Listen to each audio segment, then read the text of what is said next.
ನಾವು ಮಂಜುನಾಥ್ ಮತ್ತು ಸುತಾರ್ ಅವರ ತಂಡದ ನೇತೃತ್ವದಲ್ಲಿ ಇಡೀ ರಾಜ್ಯಾದ್ಯಂತ ಬಂದಂಥ ಎಲ್ಲ ನನ್ನ ಅಭಿಮಾನಿ ದೇವರುಗಳು, ಪ್ರತಿನಿಧಿ ದೇವರುಗಳು ಎಲ್ಲರೂ ಕೂಡ ಒಂದು ಏನು ಪ್ರಾಮಾಣಿಕತೆ, ಸಜ್ಜನಿಕೆ ಇರ್ತಕ್ಕಂಥ ನಮ್ಮ ಮಂಜುನಾಥ್ ಮತ್ತು ಸುತಾರ್ ತಂಡವನ್ನು ಅಭೂತಪೂರ್ವವಾಗಿ ಇಡೀ ರಾಜ್ಯಾದ್ಯಂತ ಬರ್ತಕ್ಕಂಥ ಎಲ್ಲ ಪ್ರತಿನಿಧಿ ದೇವರುಗಳು ನೀವು ಆಯ್ಕೆ ಮಾಡಿದರೆ ನಿಮ್ಮೆಲ್ಲರಿಗೂ ಕೂಡ ನಾನು ಮಾಜಿ ಅಧ್ಯಕ್ಷನಾಗಿ ಇಡೀ ರಾಜ್ಯಾದ್ಯಂತ ಎಲ್ಲ ನನ್ನ ಕನ್ನಡ ಸಂಸ್ಥೆಯ ಸದಸ್ಯರ ಪರವಾಗಿ ನಿಮಗೆ ಭೀಮವಂದನೆಗಳನ್ನ ಸಲ್ಲಿಸಲು ಇಷ್ಟಪಡ್ತಾ ಇದ್ದೇನೆ. ಹೀಗೆ ಇಂದು ನಡೆದ ಚುನಾವಣೆಯಲ್ಲಿ ನಮ್ಮ ಜೈ ಭೀಮ್ ಸ್ವಾಭಿಮಾನಿ ತಂಡದ ಎಲ್ಲ 15 ಅಭ್ಯರ್ಥಿಗಳು ಹೆಚ್ಚಿನ ಬಹುಮತದಿಂದ ಜಯಶೀಲರಾಗಿದ್ದಾರೆ.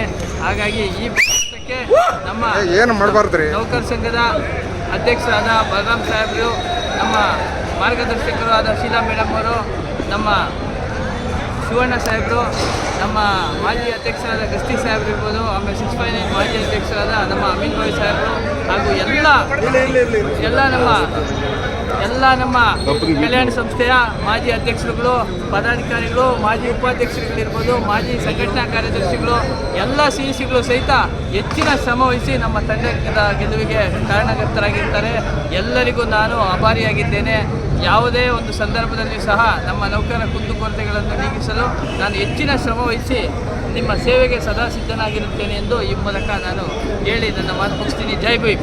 2026ರಿಂದ 2031ನೇ ಸಾಲಿನ 5 ವರ್ಷದ ಸಾಲಿನ ಕರ್ನಾಟಕ ವಿದ್ಯುತ್ ಮಂಡಳಿಯ ಪರಿಶಿಷ್ಟ ಜಾತಿ ಮತ್ತು ಪರಿಶಿಷ್ಟ ವರ್ಗಗಳ ಕಲ್ಯಾಣ ಸಂಸ್ಥೆಯ ಕೇಂದ್ರ ಕಾರ್ಯಕಾರಿ ಸಮಿತಿಯ ಇಡೀ ರಾಜ್ಯಾದ್ಯಂತ ಬಂದಂಥ ಎಲ್ಲ ಡೆಲಿಗೇಟ್ಗಳ ಇಲ್ಲಿ ಬಂದು ವೋಟ್ ಹಾಕಬೇಕು. ಎಲ್ಲರೂ ಇಲ್ಲಿ 15 ಜನಕ್ಕೆ ಆರಿಸಬೇಕು ಮತ್ತು ಇಡೀ ರಾಜ್ಯಾದ್ಯಂತ ಎಲ್ಲ ಕಾರ್ಯಕಾರಿ ಸಂಸ್ಥೆಗಳನ್ನು ಆರಿಸಬೇಕು. ಇಂಥ ಒಂದು ಚುನಾವಣೆಯಲ್ಲಿ ಇವತ್ತಿನ ದಿವಸ ಕೇಂದ್ರ ಕಾರ್ಯಕಾರಿ ಚುನಾವಣೆಯಲ್ಲಿ ನಮ್ಮ ಮಂಜುನಾಥ್ ಅವರ ತಂಡದಿಂದ, ಜೈ ಭೀಮ್ ಸ್ವಾಭಿಮಾನಿ ತಂಡದಿಂದ ಭರ್ಜರಿಯಾದ ಅಭೂತಪೂರ್ವವಾದ ಗೆಲುವು ಇವತ್ತಿನ ದಿವಸ ಕಂಡಿದೆ.